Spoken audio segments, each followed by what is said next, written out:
Simple सा फंडा है यार कि हमें अमन चाहिए, लेकिन अगर आप हमारे ऊपर हमला करेंगे या ईरान के ऊपर करेंगे तो हम भी जवाबी कार्रवाई करेंगे। ये कुछ भयानक गड़बड़ हो रही है इसके। दिस इज नॉट नॉर्मल यार, ये कुछ नॉर्मल नहीं है। इंडिया को इस मामले में दूर दूर तक नहीं पड़ना चाहिए। हाँ, इनको बोलिए हमारे लायक कोई मदद है भी है। Khamenei was not just the political leader, he was the religious and spiritual leader. यहाँ पे खुले आम राष्ट्रपति को आप थ्रेटन कर रहे हैं कि व्हाइट हाउस जला देंगे, तुम्हारे परिवार को मार देंगे।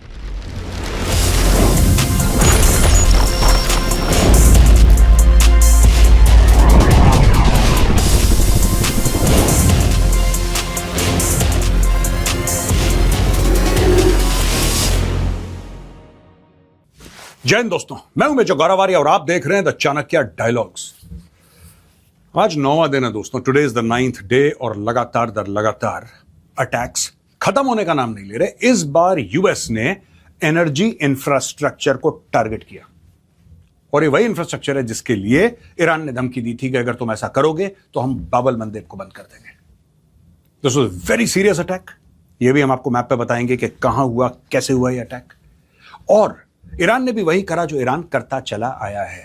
अगल बगल के जितने भी अरब देश हैं, मुस्लिम देश हैं जिनके पास तेल है और जहां पे अमेरिकन बेसेस हैं, वहां पे ईरान ने हमला करा। दोस्तों, एक तरफ दुनिया ऑयल एंड साइकोलॉजिकल वॉरफेयर से लड़ रही है। वॉर की टेंशन पूरे वर्ल्ड को इफेक्ट कर रही है और इन सबके बीच लोग अपनी जॉब्स खो रहे हैं। इस जॉब क्राइसिस के पीछे जो वेपन चल रहा है वो है एआई, यानी कि आर्टिफिशियल इंटेलिजेंस। और जो इस वेपन को मास्टर कर लेगा वही ये वाली वॉर जीत जाएगा। इस वेपन को मास्टर करने वाले ब्रह्मास्त्र का नाम है क्लॉड। अगर आप जॉब करते हैं तो क्लॉड का यूज करके एक पूरी टीम का काम आप अकेले कर सकते हैं। अगर आप फ्रीलांसर हैं तो क्लॉड से हफ्तों तक चलने वाले प्रोजेक्ट को एक दिन में डिलीवर कर सकते हैं और इसमें स्पीड, एक्यूरेसी, क्वालिटी सब मेंटेन होती है, जिससे आप भी खुश और क्लाइंट भी।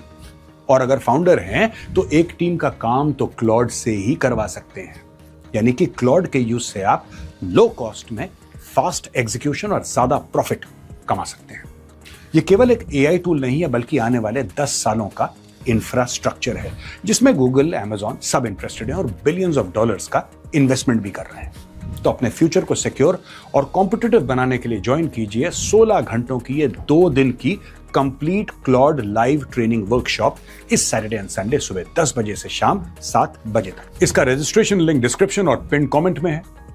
अभी इसके लिए रजिस्टर कीजिए और अपने काम को ज्यादा एफिशिएंट बनाइए। इस वर्कशॉप में आप आवर्स की रिसर्च को मिनट्स में करना, बिना कोड लिखे tools and dashboard banana, presentations, reports और डॉक्यूमेंट्स बनाने के साथ साथ क्लॉड को अपना परमानेंट इंटेलिजेंट असिस्टेंट बनाना सीख सकते हैं।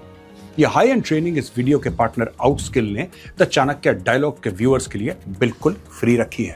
तो description box and pin comments में जाइए और अभी अपनी एआई स्पेशलिस्ट की जर्नी वाली सीट सिक्योर कीजिए। तो दोस्तों, अब चलते हैं वीडियो की ओर। ये देखिए, साइऑप्स वर्सेस इंटरनल टसल। यहां पे पूरे डोनाल्ड ट्रंप की फैमिली के ताबूत उन्होंने बना रखे हैं कि जो डोनाल्ड ट्रंप की वाइफ हैं, उनके बेटे हैं, सब यहां पे कॉफिन बना रखी है और इस तरीके का साइकोलॉजिकल वॉरफेयर ईरान कर रहा है। और यहां पे दोस्तों ये भी देखा जाता है किस तरीके से इंटरनल टसल है। जब मैं ऐसी कोई बात कहता हूं कि फ्यूनरल में किस तरीके से आईआरजीसी ने कुछ इस्तेमाल करा, तो ये ईरान के एम्बेसी वाले फिर मेरे खिलाफ अलग अलग चीजें करते हैं कि नहीं, मेजर ने तो ऐसा बोल दिया और गौरव आर्य सेड दिस। जो मैंने बात बोली है दोस्तों, मैं बार बार नहीं बताऊंगा क्योंकि वो रेपिटेशन हो जाता है, लेकिन जो भी बात मैंने बोली है वो सब सच हो रही है। और आज की तारीख में आप मेरे पुराने वीडियो देख लीजिए, जो मैंने ईरान के लिए बोला था, अब वही चीज CNN बोल रही है, वही चीज और ग्लोबल नेटवर्क्स बोल रहे हैं। और ये मैं आपको प्रूव कर चुका हूं, आज दोबारा प्रूव करूंगा। ठीक है, ये देखिए साहब। अब दोस्तों, ये CNN वर्ल्ड है ना। CNN वर्ल्ड कोई इंडियन कंपनी है ना, मेरा इससे कोई लेना देना है। ये अमेरिकन प्लेटफॉर्म है। ठीक है, अब ये क्या कहता है? Iran's hardliners warn of a coup as US truce comes under pressure. During Ali Khamenei's funeral, mourners chanted death to the compromiser at President Masoud Pezeshkian instead of paying tribute. अब ये देखिए साहब, मैंने इसीलिए मैंने बोला कि जब फ्यूनरल हुई थी सुप्रीम लीडर खामेनेई की, तो उसको आईआरजीसी ने, इस्लामिक रेवोल्यूशनरी गार्ड कोर ने उसका इस्तेमाल किया इंफॉर्मेशन वॉरफेयर के लिए। यह बात मैंने बोली तो ये एम्बेसी वाले दिल्ली में जो है ये भड़क गए। और इनका जो कॉन्सुलेट है हैदराबाद में, उसको मुझसे खास मोहब्बत है। They have a lot of love for me. और ये प्यार जो है वो हैदराबाद से नई दिल्ली आ गया, और वही चीज CNN कह रहा है। ये देखिए साहब, अब बोल क्या रहा है ये देखिए। यानी कि जो लोग सोग मना रहे थे, या जिसको हिंदी में शोक कहते हैं, मना रहे थे, जो कह रहे थे कि सुप्रीम लीडर की डेथ हो गई, तो वो लोग गए फ्यूनरल में। जाहिर सी बात है, वो फ्यूनरल में गए अपना दुख प्रकट करने के लिए, अपनी संवेदनाएं। और वहां पे नारे क्या लग रहे हैं according to CNN? Death to the compromiser. जिसने कॉम्प्रोमाइज करा है अमेरिका के साथ, उसको मौत। और ये किसके लिए बोल रहे हैं?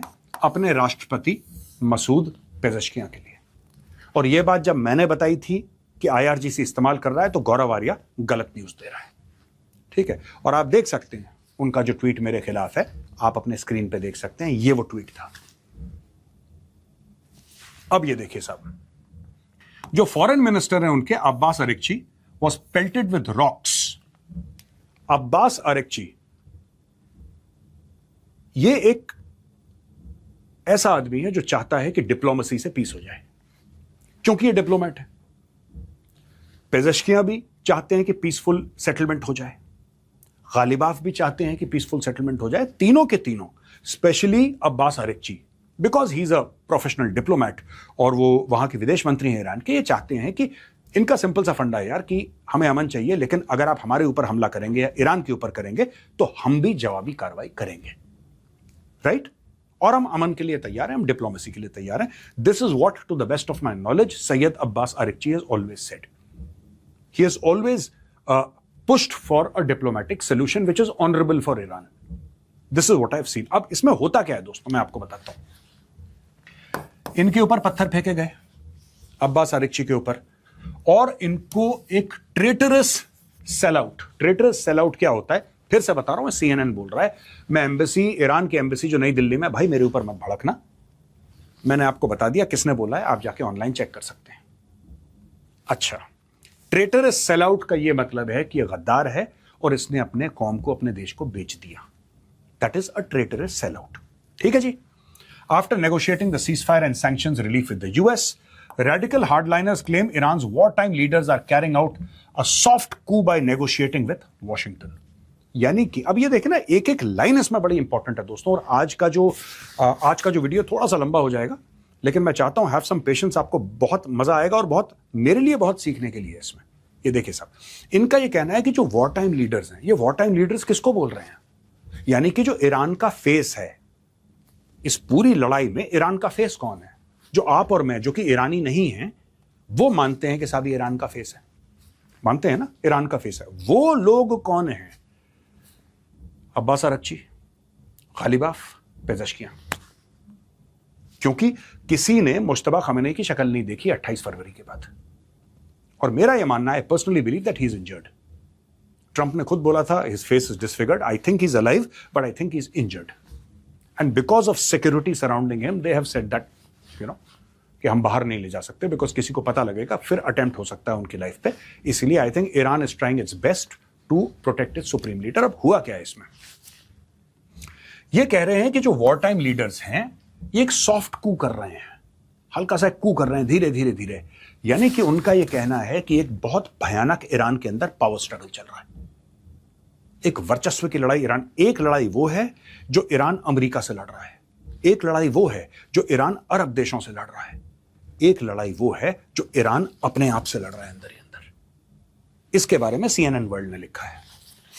Hardliners argue officials surrendered instead of avenging Khamenei's death, violating the directives of Supreme Leader Mojtaba Khamenei. इन्होंने ये अक्यूज करा है, ये जो हार्डलाइनर्स है वहां पे, जो बिल्कुल, जिसको आप कह सकते हैं कि जो वहां पे एक्सट्रीमिस्ट एलिमेंट्स हैं, जो हार्डलाइनर्स हैं, उनका ये कहना है कि साहब आपने कॉम्प्रोमाइज कर लिया वॉशिंगटन, आपने बातचीत क्यों करी उनके साथ?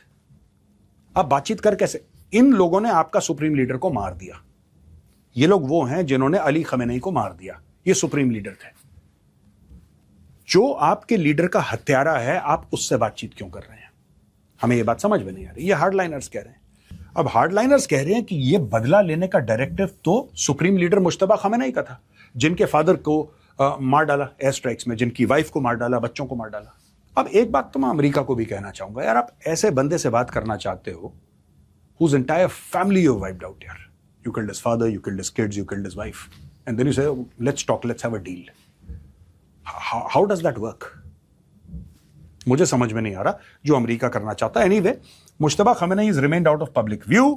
In his absence, Mohammad Bagher Ghalibaf, Masood Pezeshkian, and Abbas Araghchi have become the most visible leaders managing post-war Iran. Iran expert Arsh Azizi says hardliners have accused Ghalibaf and Pezeshkian of plotting a coup against Mushtaba Khamenei. क्योंकि Mushtaba Khamenei, देखिए ना, बात यह है कि आप जाके, ये मुझे उसी दिन लग रहा था जब ये इस्लामाबाद में बैठे थे, और मुझे लग रहा था, मैंने बोला भी था उसके एक आध दिन बाद, 2 दिन बाद, ये कुछ भयानक गड़बड़ हो रही है इसके अंदर। दिस इज नॉट नॉर्मल यार, ये कुछ नॉर्मल नहीं है। तो काफी लोगों ने तनकीद करी, काफी लोगों ने क्रिटिसाइज करा, और ये ईरान के कॉन्सुलेट वाले तो ये तो 24 घंटे मेरा ही वीडियो देखते हैं। मुझे तो लगता है इन लोगों को चाणक्य फोरम ज्वाइन कर लेना चाहिए, इतने ऑब्सेस्ड हैं। भाई मैंने तभी बोला था कुछ गड़बड़ है, कुछ है, ये कुछ, देयर इज समथिंग रॉन्ग। क्योंकि जब सैयद अब्बास आरिगची ने ये बोल दिया पूरी दुनिया के आगे, सबके सामने उन्होंने बोल दिया कि स्ट्रेट ऑफ हॉर्मुज खुलेगा, तो आप क्या समझते हैं कि जब कोई विदेश मंत्री बोलता है किसी देश का कि खुलेगा तो फिर खुलेगा, कहानी खत्म हो गई। That because if mister Araghchi has made that statement, then it's true for everybody. यार, he has made that statement, end of story. You are not going to second guess the foreign minister of Iran, are you? No, nobody will, I will not. लेकिन वहां पे उन्होंने कर दिया, IRGC ने बोला बंद करो, बंद करो, बंद करो। यानी कि एक जो गुट, मैं कह दूं, और I don't have any other word for this, जो एक पार्टी है, एक गुट है, वो कह रहा है कि खोलो, दूसरा कह रहा है बंद करो। तो आप ये देख लीजिए कि क्या हो रहा है यहां पे। Emotions are running extremely high. अब मैं आपको अगली स्लाइड पे ले जाता हूं। अब ये दोबारा मैं CNN के पेज से लेकर आया हूं। ये CNN का पेज है भाई। CNN क्या कहता है, जो अमेरिका का नेटवर्क है, और मैं आपको बता दूं, ये एंटी ट्रंप है, ये नेटवर्क, ये एंटी रिपब्लिकन नेटवर्क है। वहां पे क्लियर है अमेरिका में मीडिया के डिवाइड, और कोई इसको छुपाने की कोशिश नहीं करता। CNN is with the Democrats, Fox News is with the Republicans, और nobody tries to hide it. It's very clear in plain view. और लोग, they are very proud to flaunt it. तो ये एंटी ट्रंप हैं ये लोग, ये anti Trump policies हैं ये लोग, और ये बोल रहे हैं। इसलिए मैं कह रहा हूं why it's important. Us, the blade and your throat. हम एक ब्लेड यानी कि चाकू, तलवार, और तुम्हारी गर्दन। This is what this means. अब एक किसने किसको बोला? खमेनी की जो फ्यूनरल थी वो बन गया शोकेस ईरान के hardline factions who demanded revenge against the US and rejected any agreement with Washington. ठीक है जी, US के साथ बातचीत नहीं करेंगे, बदला बदला बदला। सिंपल सी बात है। अगर बदला बदला है तो मैं ये जानना चाहता हूं कि so called field marshal Asim Munir 3-4 दिन तेहरान बैठकर आया, उसको नहीं पता ये सब? ये जो सो कॉल्ड इस्लामाबाद टॉक्स हो रही थी कि हम तो अब सारे फैसले दुनिया के इस्लामाबाद में होंगे, उनको ये सब नहीं पता? Don't they know all of this कि वहां पे वो सेंटिमेंट है और कोई पीस नहीं हो सकता? It's not possible. In spite of the best intentions of Sayyed Abbas Araghchi and Ghalibaf and Masoud Pezeshkian, in spite of their best intentions, नहीं हो सकता, क्योंकि ये लोग नहीं चाहते। और इसीलिए डे 1 में जब यहां पे इंडिया में काफी लोग डिस्कस कर रहे थे कि यार देखो पाकिस्तान डिप्लोमेटिकली ये कर रहा है, वो कर रहा है, और पाकिस्तान और इंडिया को भी पढ़ना चाहिए, तब भी मैंने, I was the first voice which said Bharat को इसमें बिल्कुल नहीं पढ़ना चाहिए, ये दलदल है। ये आप मेरा पुराना वीडियो जाके देख सकते हैं। मैंने तब बोला था इंडिया को इस मामले में दूर दूर तक नहीं पढ़ना चाहिए। हाँ, इनको बोलिए हमारे लायक कोई मदद है, we are there to help you. You can say that to America, you can say that to Iran, दोनों के साथ आपके अच्छे रिश्ते हैं, लेकिन आप इसको बिचौलिए मत बनिए इसमें, क्योंकि ठीक होने वाला मामला है नहीं। उसका कारण है दोस्तों, Khamenei was not just the political leader, he was the religious and spiritual leader, और शिया मुस्लिम्स का सबसे बड़ा स्पिरिचुअल लीडर। तो जब आप खमेनी को मारते हैं, आप किसी पॉलिटिशियन को नहीं मार रहे, आप ऐसे शख्स को मार रहे हैं जिसको बहुत सारे मुसलमान अपना रहनुमा मानते हैं कि ये डायरेक्शन दिखाएंगे, क्या सही है क्या गलत है, और उनकी बहुत ज्यादा रिस्पेक्ट थी, आज भी है, बहुत ज्यादा रिस्पेक्ट। और पाकिस्तानियों ने सोच लिया कि इस्लामाबाद में सबको अच्छे होटल में करेंगे और यहां पे शांति हो जाएगी और लोग साइन कर देंगे। ये तब भी ये थॉट प्रोसेस पाकिस्तानियों का बेवकूफ़ी वाला था और आज भी पाकिस्तानियों का ये थॉट प्रोसेस बेवकूफ़ी वाला है। और ये बात मैंने डे 1 पे बोल दी थी कि ये सब फ्रॉड कर रहे हैं पाकिस्तानी, अमेरिकन के कहने पर ये सब ड्रामा कर रहे हैं। अब ये देख लीजिए साहब, रेजिम लॉयल रिलीजियस सिंगर, ये देखिए साहब, रेजिम लॉयल रिलीजियस सिंगर, इसका नाम है मोहम्मद अली बख्शी। इसने प्रेसिडेंट मसूद पेजश्कियां को धमकी दी, बोला the blade and your throat, एक चाकू और तुम्हारी गर्दन, ये इसने बोला। और दोस्तों ये मैं नहीं कह रहा, फिर बता रहा हूं, ये CNN कह रहा है, ठीक है। अब इतना क्लिप निकाल के यहां से CNN को ब्लर करके अगर ईरान के एम्बेसी को चलाना है तो तुम चला देना भाई, अगर तुम्हें इससे खुशी मिलती है तो गॉड ब्लेस यू। लेकिन मॉरल ऑफ द स्टोरी ये है कि ये CNN कवर कर रहा है। अब यहां पे वो इनको जान से मारने की धमकी दे रहा है, ठीक है। Despite public criticism, Bakhshi faced no known legal action for the threat. कुछ पब्लिक ने क्रिटिसाइज करा कि आप ऐसे जंग का माहौल है, हमारे ऊपर बमबारी हो रही है, आप खुद के प्रेसिडेंट को थ्रेटन कर रहे हैं। लेकिन जो बख्शी है, मोहम्मद अली बख्शी, उसको, मोहम्मद अली बख्शी को किसी ने रेप्रिमांड नहीं करा, पुलिस उसके पास नहीं आई, कोई पूछताछ नहीं हुई। ईरान जैसे मुल्क में, ईरान जैसे मुल्क में भाई, this is not some democracy, this is Iran. और ईरान के अंदर आपने इतनी बड़ी, आप कह रहे हैं कि सबके सामने आप कह रहे हैं पब्लिकली कि मैं निपटा दूंगा, काट दूंगा, मार दूंगा, ब्लेड और थ्रोट, ये सब ड्रामा चल रहा है। और कोई तो इससे शक जाता है लोगों का कि इसको आशीर्वाद किसका है फिर, कि आप ईरान के राष्ट्रपति, ईरान जैसे माहौल में, ईरान जैसी सोसाइटी में आप देश के राष्ट्रपति को इस तरह खुली धमकी देंगे कि हम भाई तुम्हारी गर्दन और मेरा चाकू, ये सब ड्रामा, और कोई रिपरकशन नहीं होगा। कोई तो है जो ऊपर बैठा है और जिसके कहने पे ये सब थ्रेट्स दी जा रही हैं, लोगों का ये मानना है। Hardliners also targeted Mohammad Bagher Ghalibaf, accusing him of expanding the Supreme Council for National Security's authority at the expense of the Supreme Leader and Parliament. अब क्या है कि ये पूरा कोऑर्डिनेशन अथॉरिटी है supreme council for national security. अब supreme council for national security, Ghalibaf के ऊपर ये इल्जाम है कि भाई तुमने इसको इतना मजबूत कर दिया, इतना मजबूत कर दिया, ये जो सॉफ्ट कू की बात करते हैं ना, उसमें अपने लोग, अपने लॉयल लोग डालते उसको मजबूत कर दिया। उसके मजबूत होने से क्या हुआ कि जो मुश्तबा खामेनी है, जो आज की तारीख में सुप्रीम लीडर हैं, राइट, क्योंकि वो इंजर्ड हैं, आपने ये साजिश करके उनकी अथॉरिटी कम कर दी। क्योंकि ईरान में जो supreme leader is actually the supreme leader. The supreme leader in Iran is not just a title, he is actually the boss. Mushtaba Khamenei is the boss of Iran and everybody is under him. चाहे वो IRGC का कोई general हो, चाहे वो president हो, चाहे वो फॉरेन मिनिस्टर हो, चाहे वो पार्लियामेंट का स्पीकर हो, everybody is under the supreme leader. तो आपने ये बता दिया कि साहब आपने जो supreme council for national security है उसकी अथॉरिटी इतनी जबरदस्त करती जानबूझ के कि मुश्तबा खामेनी की अथॉरिटी को आप कम करें। Hardline MP Kamran Ghazanfari alleges that this was a political coup being carried out step by step. ये पॉलिटिकल कू है। हार्डलाइन लॉ मेकर है महमूद नबावियां, ये vocal opponent of the US agreement was removed from Parliament's National Security Commission. Navavian accused Iran's negotiators of crossing the supreme leader's red lines. दोस्तों मैं आपको समझा देता हूं पूरी स्टोरी क्या है। स्टोरी बेसिकली ये है कि महमूद नबावियां, ये जो शख्स है ना, ये लॉ मेकर है, right, which is something like a member of parliament. इनका ये कहना है कि US की अग्रीमेंट से मैं डिसएग्री करता हूं और इनको पार्लियामेंट की जो नेशनल सिक्योरिटी कमीशन है उनसे हटा दिया। He was member of this elite body, वहां पे हटा दिया। और बाकी अगर आप देखेंगे तो आपको यह पता लगेगा कि गालिबाफ ने अपने बंदे सेट कर लिए वहां पे, कि वर्चस्व गालिबाफ का बना रहे। इनका यह कहना है कि बॉस तो सुप्रीम लीडर है, ये कमीशन ये आते जाते रहते हैं, ये लोग आते जाते रहते हैं, लेकिन सुप्रीम लीडर है। आप उनकी अथॉरिटी कैसे चैलेंज कर सकते हैं, आप उनको नीचा कैसे दिखा सकते हैं, आप अपने आप को या किसी फ्रेमवर्क के थ्रू काम करके how can you cross the supreme leader. ये पूरी बात है इनकी। Navavian and his allies are linked to the Jabhe-ye Paidari Endurance Front, an ultra-conservative group that presents itself as the guardian of the 1979 Islamic Revolution. Former Foreign Minister Manosher Motaki called for targeting US military base and capturing 100 American soldiers. तो इस तरीके से जो आवाजें आ रही, तो दोस्तों ये देखिए, ये हुसामुद्दीन अशेना लिखते हैं, it seems that today all three branches of the armed forces people this thing have become aware of the dangers of division and collapse.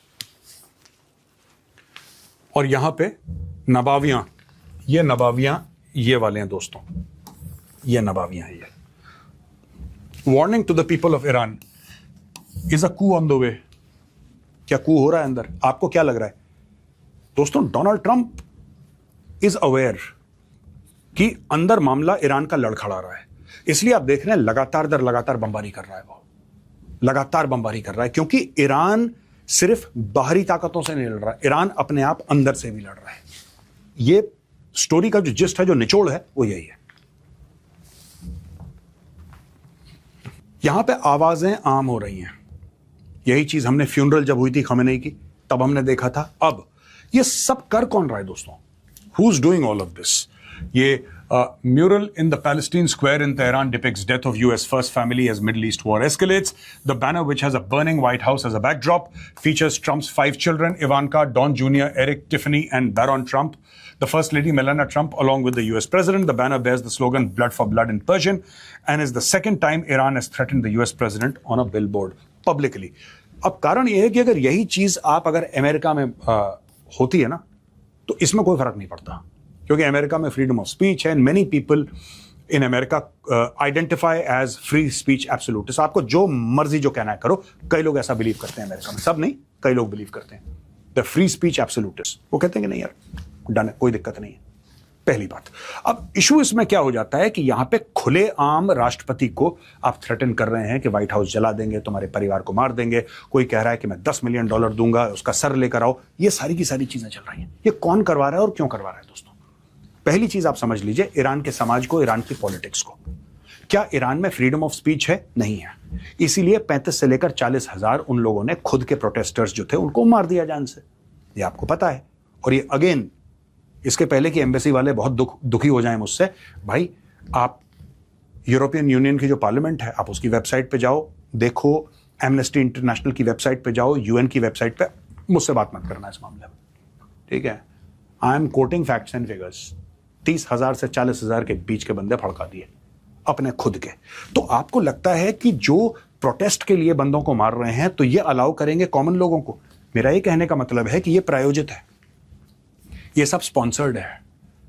जो एक्चुअल पावर्स हैं ईरान में, वो चाहते हैं ये मैसेज देना, इसलिए आया है, वरना किसी की हिम्मत नहीं होती कि इतने बड़े बड़े पोस्टर लगाएं। देखिए पूरी बिल्डिंग का, ये बिल्डिंग का एक फैसाड है, साइड है, I think this is the side of the building, और पूरी साइड की बिल्डिंग में बर्निंग व्हाइट हाउस, और ये सब आपने दिखा रखा है पूरे। आपने ऐसे परिवार उनका पूरा, ये यहाँ पे, ये वही पोस्टर है।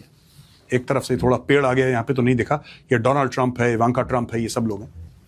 तो ये प्रायोजित मामला है दोस्तों, ये स्पॉन्सर्ड है। मेरा यह मानना है कि ये IRGC से स्पॉन्सर्ड है, because people like Araghchi, they are well read and educated, right? I don't think that the foreign minister of Iran or even Masood Pezeshkian, who's an educated person. When I say educated, they've seen the world, they have exposure. वो diplomats हैं, statesmen हैं, इस type के। वो ये सब नहीं करेंगे। अगर वो ये सब नहीं करेंगे तो फिर किसने किया है? Who has done this? ये बात है पूछने वाली। अब ये देखिए, ये सायोप्स हैं पूरे के पूरे। We will kill Trump, ठीक है? इंग्लिश में बैनर है तेहरान के बीच में। कौन समझ रहा है इसको? आपको मैसेज देना है, लोग फारसी समझते हैं, आप फारसी में लिखिए वी विल किल ट्रंप। यहां पे फारसी में भी लिखा है, लेकिन इंग्लिश में भी लिखा है, hey Trump we will kill you. ये खुलेआम लोग सड़क पे घूम रहे हैं तेहरान में, ठीक है? यहां पे पूरा का पूरा ये लिखा हुआ है, इसके ये कॉफिन बना रखी है, और ये डोनाल्ड ट्रंप को देखा है, डोनाल्ड ट्रंप लेटा हुआ है इसके अंदर। यहां पे लोग सड़क पे आ रखे हैं, प्रोटेस्ट चल रहे हैं, down with USA, down with USA हाथों पे लिख रखा है। कुछ महिलाएं हैं यहाँ पे, और वो जो मैंने आपको दिखाया था ना, ट्रंप की फैमिली कॉफिन में है। तो ये एक इंफॉर्मेशन वॉर चल रहा है, एक साइकोलॉजिकल ऑपरेशन चल रहा है दुनिया को दिखाने के लिए कि अब हम तुम्हारी बात नहीं मानेंगे, अब हम बदले पे आ गए हैं, और जब तक हमारा हिसाब बराबर नहीं होगा तब तक हम नहीं मानेंगे।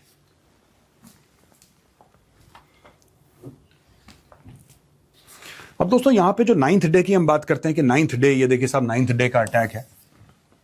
अब अमेरिका ने क्या किया कि अभी तक तो अमेरिका ना इधर एक्शन कर रहा था इसके आसपास, जनरली 90% एक्शन।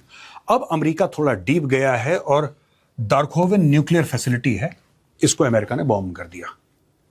जब ये न्यूक्लियर फैसिलिटी को उसने बॉम्ब करा है तब जवाबी कार्रवाई करी है ईरान ने। अब ये देखिए साहब, Iran attacks Bahrain, Kuwait and Jordan after US hits Iranian nuclear sites. Iran has fired drones and missiles at Kuwait, Bahrain and Jordan after an 8th consecutive night of attacks by the United States on Iranian cities, including on the partly built Darkhovin nuclear facility. Iran's Islamic Revolutionary Guard Corps said it delivered heavy blows to the US bases in Jordan and Kuwait, while the Iranian army said it targeted a US ammunition depot at Camp Al-Adiri and air defense radars at the Ali Al-Salem air base. Kuwait's military announced confronting Iranian attacks and reported damage to a second water and power plant, while sirens also sounded in Bahrain and Jordan. Bahrain later said it thwarted Iranian missiles. तो यहाँ पे जहां भी basis हैं उनके ऊपर हमला हो रहा है और अब सिविलियन इंफ्रास्ट्रक्चर के ऊपर भी ईरान वापस हमला कर रहा है। ये देखिए साहब, यहां पे अगर आप देखेंगे ना कि Kuwait's military announced confronting Iran's attacks and reported damage to a second water and power plant. अब इससे जो वाटर एंड पावर प्लांट है, इससे जो पानी पी रहे हैं, कुवैत की कोई रेगिस्तान है कुवैत में बहुत ज्यादा, तो इससे तो लोग पानी पी रहे हैं। ये तो अमेरिकन बेस नहीं है, लेकिन इन्होंने अब ये करना शुरू कर दिया है। अमेरिका भी कर रहा है, ईरान भी कर रहा है, दोनों कर रहे हैं, दोनों कर रहे हैं।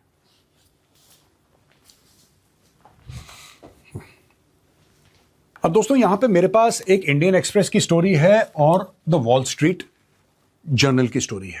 और ये जो इंडियन एक्सप्रेस की स्टोरी है वो बड़ी इंटरेस्टिंग है। ये देखिए साहब, रशिया और China behind Iran deadly strike on key US base, report raises questions. यहां पे ईरान ने जो टारगेटेड स्ट्राइक्स करी हैं जॉर्डन पे, killing 2 US military personnel and injuring several other service members on Friday, questions have been raised over Tehran's improving ability to attack sensitive. देखिए ना, मैं आपको एक बात बताता हूं, ये कोई लाइन ऑफ साइट के तो टारगेट है नहीं। लाइन ऑफ साइट यानी कि आपने देखा, जैसे राइफल से मारते हैं ना हम लोग, आपने देखा कि सामने टारगेट है, आपने राइफल ली, आपने ठक से राइफल से मारा, यही तो होता है लाइन ऑफ साइट। अब ये जो है, ये हजारों किलोमीटर दूर, सिर्फ ये बात नहीं है कि आपने एक मिसाइल बना दी जो 1000-2000 किलोमीटर दूर जाके गिरती है, दैट इज नॉट सफिशिएंट।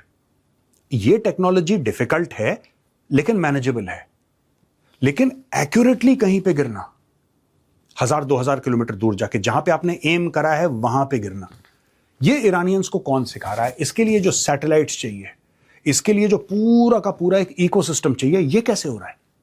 हां, जीपीएस आपने फिट कर दिया तो ड्रोन श्रोन चले गए, लेकिन हजारों किलोमीटर दूर, उसमें तो कई सारे कैलकुलेशंस होते हैं, there are millions of calculations. ये कर कौन रहा है? तो ये है कि इस्लामिक रिपब्लिक में be receiving target inputs from China और रशिया, रिपोर्ट हैज क्लेम्ड।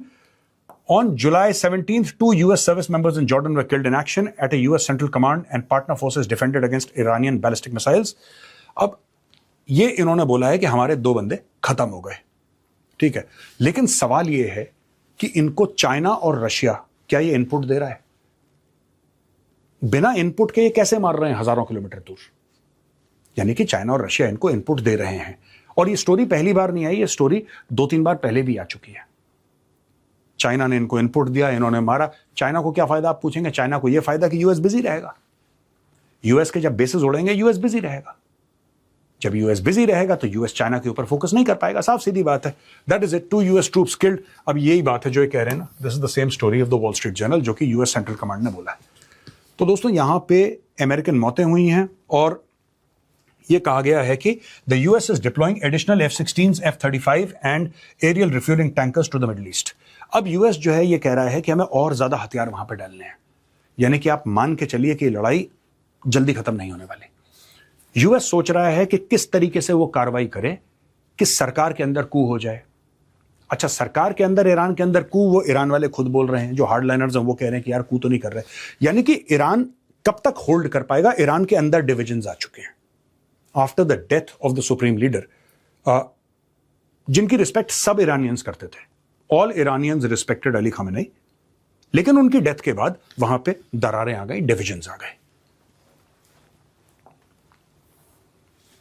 अब दोस्तों यहां पे एक स्टोरी है कि जब सीज फायर हुआ और जो ब्लॉकेड था अमेरिका का गल्फ ऑफ ओमान में, वो हटा, तो उसका फायदा फिर ईरान ने कैसे उठाया है? वॉल स्ट्रीट जर्नल की स्टोरी है। Iran rushed out $6 billion of oil during brief truce with the US, और यहां पे between mid June and mid-July, Iran shipped about 70 million barrels of oil valued at 5 to 6 billion. Most of the oil was destined for China, with tankers gathering near Malaysia's eastern outer port limits. In the second half of June alone, Iran exported about 50 million barrels of oil towards China. Analysts say that the surge is likely to generate billions of dollars in oil revenues for Iran in the coming months. तो जो China मदद कर रहा है, China मुफ्त में पानी नहीं पिलाता, ये चाइना मशहूर है इसके लिए। तो ठीक है, आपने इतनी सारी you have given so much of oil to China. अब चाइना आपको डॉलर तो देगा नहीं उसके एवज में, तो चाइना फिर आपको हथियार देगा through Russia, through Pakistan. China आपको हथियार सप्लाई करेगा, चाइना आपको मिलिट्री टारगेट जो हैं उसके बारे में थ्रू सैटेलाइट बताएगा, आपको गाइडेंस सिस्टम आपकी मिसाइल्स के लिए पूरा का पूरा एक्यूरेटली। तो पूरा एक वॉर का जो एक इंफ्रास्ट्रक्चर है, जिसमें पैसा भी आता है, जिसमें वेपन्स भी आते हैं, जिसमें मिसाइल्स भी आती हैं, सब कुछ आता है, चाइना बैकएंड में मैनेज कर रहा है। और आप ये समझ लीजिए कि this is payment to China for services rendered. एक किस्म से आप समझ सकते हैं 90% ऑफ ईरान का जो ऑयल है before 20th of February 90% of Iran oil went to China. अच्छा, होता कैसे, बड़ा इंटरेस्टिंग है। अब दोस्तों आप ये सोच रहे होंगे कि मेजर साहब आपने मैप क्यों, यहाँ पे मैप का क्या मतलब है, यहाँ पे भेज दिया उसने तेल कैसे भेजा, ये समझने वाली बात है। यहां से तेल गया इंडिया के थ्रू यहां से। अब यहां पे ये जो इलाका है दोस्तों, ये वाला जहां पे अंडमान दिखा रहे हैं, यहीं पे वो गैलिथिया बे प्रोजेक्ट है, ग्रेटर निकोबार प्रोजेक्ट, ठीक है, और जो भारत इंडोनेशिया के साथ पोर्ट बना रहा है, ये सब इसी की विसिनिटी में, इधर ही है, ये इसी विसिनिटी में है वो। तो यहां से शिप जाता है यहां पे, और दोस्तों यहां पे रुकता है। और जनरली इस एरिया में, ये जो मलेशिया में एक पोर्ट है, अब ये देखिए साहब, ये Malaysia eastern outer port limits.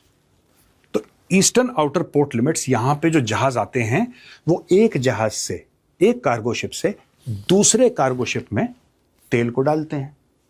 जाहिर सी बात है, एक में दूसरे को डालते हैं और ये जहाज वापस चले जाते हैं, और दूसरे जो जहाज हैं जिसमें डालते हैं, ये यहां से घूमते हैं और यहां से इधर पहुंच जाते हैं।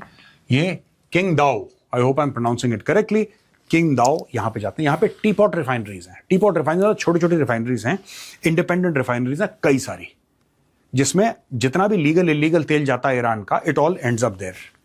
तो यहां पे चाइना ने बहुत तगड़ा इंफ्रास्ट्रक्चर बना रखा है। तो ये रूट था और यहां पे चेंज हुआ है, कार्गो की अदला बदली हुई है, फिर ये जहाज वापस यहां पे चले गए और ये जहाज आगे चले गए। इनको पता था कि इनके पास लिमिटेड टाइम है और लिमिटेड टाइम में इनको खेल करना है।